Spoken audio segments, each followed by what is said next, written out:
តម្លៃមាសអន្តរជាតិហក់ឡើងដល់កម្រិតខ្ពស់បំផុត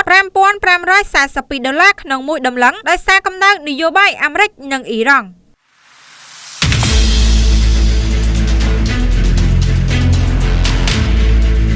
មាសអន្តរជាតិបានទម្លុះតម្លៃ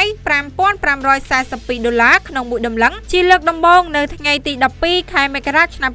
2026 ខណៈដែលវិនិយោគិនបានសម្រុកទិញលោហៈដ៏មានតម្លៃនេះដោយសារកម្ដៅភាពមិនប្រាកដប្រជាខាងភូមិសាស្ត្រនយោបាយកើតឡើងកាន់តែខ្លាំងស្របពេលដែលក្រសួងយុទ្ធភ័ពអាមេរិកបានបើកការស៊ើបអង្កេតព្រហ្មទណ្ឌលើប្រធានធនាគារកណ្ដាល Fed លោក Jerome Powell នេះបើយោងតាមការចេញផ្សាយពីទីភ្នាក់ងារសារព័ត៌មាន Reuters តម្លៃអន្តរជាតិហក់ឡើងដល់បំបែកកំណត់ត្រាមិនធ្លាប់មានពីមុន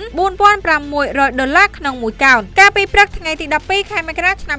2026 មុនធ្លាក់ចុះបន្តិចមកនៅត្រឹម $4,572 ក្នុងមួយកោណឬ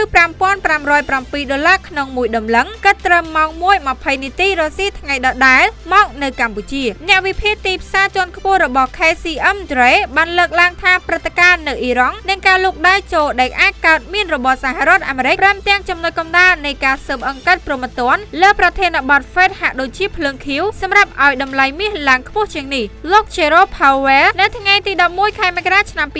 2026 មកនៅសហរដ្ឋអាមេរិកបាននិយាយថារដ្ឋបាលលោកត្រាំបានគម្រាមកំហែងលោកជាមួយការចោទប្រកាន់ព្រហ្មទណ្ឌលើសក្ខីកម្មរបស់សភាសកម្មភាពនេះលោកហៅថាជាលេសមានគោលបំណងដាក់សម្ពាធបន្ថែមទៀតលើធនាគារកណ្ដាលឲ្យបន្ថយអត្រាការប្រាក់ហើយនេះបានធ្វើឲ្យប្រាក់ដុល្លារអាមេរិកនិងអនាគតភាគហ៊ុនអាមេរិកធ្លាក់ចុះវិនិយោគិនបច្ចុប្បន្នរំពឹងថានឹងមានការកាត់បន្ថយអាការត្រាប្រាក់យ៉ាងហោចណាស់ពីដងរបស់ Fed នៅឆ្នាំនេះតាមរយៈនេះអ្នកវិភាគទីផ្សារជាន់ខ្ពស់ KCM Dre បានលើកឡើងថាដល់រំពឹងថាតម្លៃមាសនឹងបន្តកើនឡើងថែមទៀតនៅឆ្នាំនេះដោយសារតែលោហៈដ៏មានតម្លៃដែលជាទ្រព្យសកម្មដ៏មានសុវត្ថិភាពបំផុតអំឡុងពេលមានភាពតានតឹងភូមិសាស្ត្រនយោបាយសកលនោះត្រូវបានយល់ឃើញថាគឺជាជំរឿនមានហានិភ័យទាបជាងប្រាក់ដុល្លារអាមេរិក